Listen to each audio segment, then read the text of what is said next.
The silence is not peace. It is weight. Imagine yourself stripped of every connection, every voice, every face you know. Alone in a world where shadows stalk the tall grass and hunger gnaws louder than thought. What does it mean to survive when there is no tribe, no fire, no one to call your name? And what does it mean today in our world of glowing screens and crowded cities to feel the same crushing solitude in a different form? Stay and witness how isolation, ancient and modern, becomes both the greatest threat and the most merciless teacher. A lone figure stirs in the dawn mist, not yet fully human, but carrying the blueprint of us all. His body is lean, his bones marked by the trial of solitude. The clan has vanished, taken by predator's disease, or perhaps dispersed in desperate search for food. Now he is alone. The air is thick with the scent of wet earth and wild danger. Every step he takes across the savannah is heavy with silence. His ears strain for sounds, rustling grass, snapping twigs, the distant cough of a predator. Survival means constant vigilance, and vigilance means exhaustion. He crouches at a watering hole, eyes darting. The water is life, yet it is also a trap. Crocodiles lurk beneath the still surface, and lions wait in the grass. He kneels, his reflection distorted by ripples. In that warped image is a haunting truth. He is his only ally. He cups water into his mouth quickly, then withdraws, heart racing. Alone, there is no one to watch his back. Alone, the world is sharper, harsher, unrelenting. The day stretches into a relentless trial. Hunger presses on his stomach like a stone. He scavenges fallen fruit, cracked nuts, even the marrow of bones left behind by larger predators. His hands tremble not just from weakness, but from the knowledge that each moment is a wager. One wrong move, one careless sound, and he is prey. The savannah does not forgive the solitary. It demands not only strength, but cunning resilience and the will to endure pain in silence. As the sun descends, shadows lengthen, and with them, fear. Night is no ally. Alone in the darkness, every whisper of wind sounds like an approaching predator. He climbs into the lower branches of a tree, clutching the rough bark, his chest rising and falling with shallow breaths. There is no warmth of fire, no rhythm of other sleepers around him. The insects hum, the hyenas cackle, and the stars watch in their cold silence. Survival tonight depends on remaining invisible, a fragile ghost in the wilderness. And yet, across millions of years, the question echoes into our present. What is it to be alone today, surrounded by crowds yet invisible, connected by devices yet unheard? Our ancestors' battle with solitude was physical teeth claws hunger. Ours is silent and internal, a gnawing void masked by glowing lights and endless noise. But the heartbeat of both struggles is the same isolation, tests the core of being, stripping away everything until only endurance remains.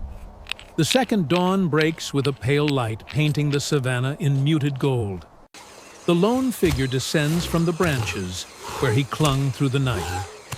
His muscles ache, his mouth dry, his spirit hollowed by silence. Yet there is no choice but to move. Stillness is death. Solitude is a predator that gnaws from within. He walks his bare feet, pressing into dust, his eyes scanning constantly. The world is vast and alive, but for him, it is empty. Isolation forces adaptation. Without a clan, every task that once belonged to many is now his alone.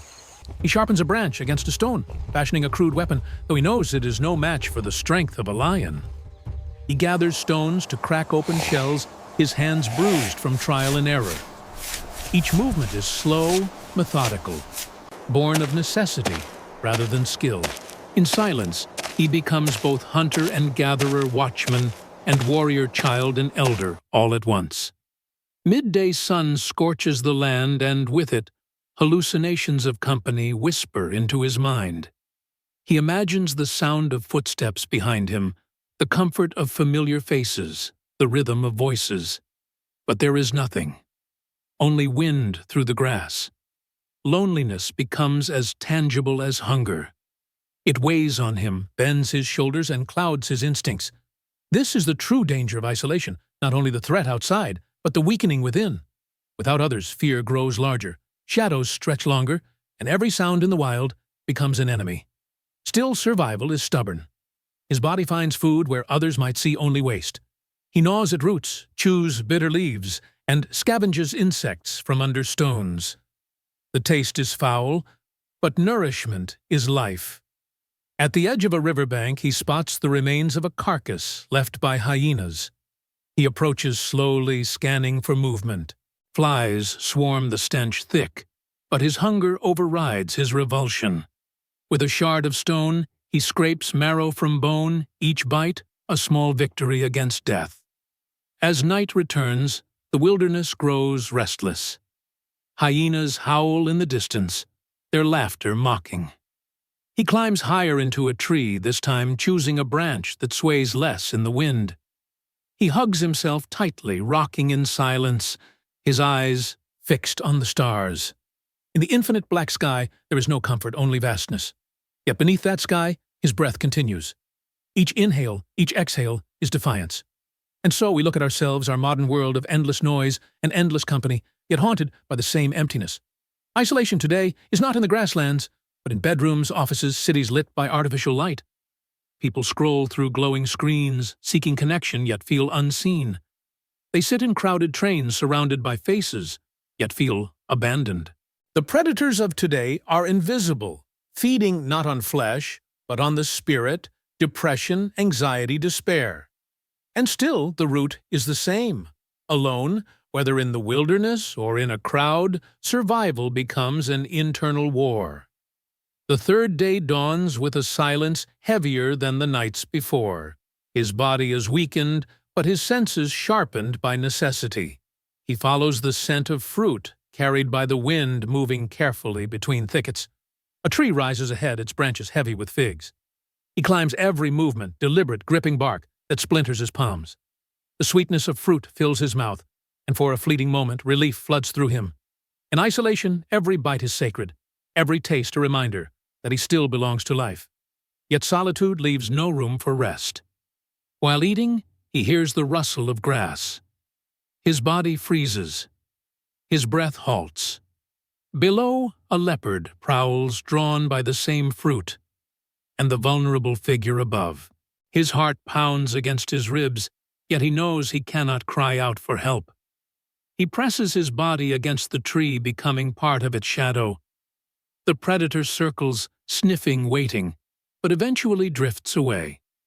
Only then does he breathe again.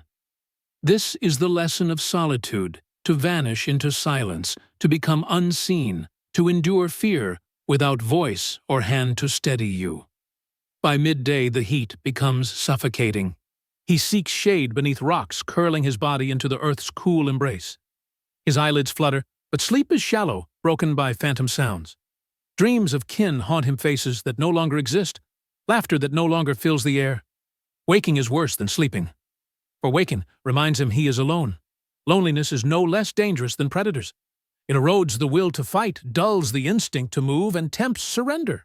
But the pulse in his veins refuses extinction.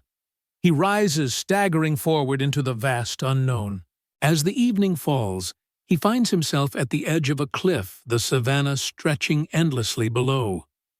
He stands there silhouetted against the dying light, a single fragile being in an ocean of wilderness.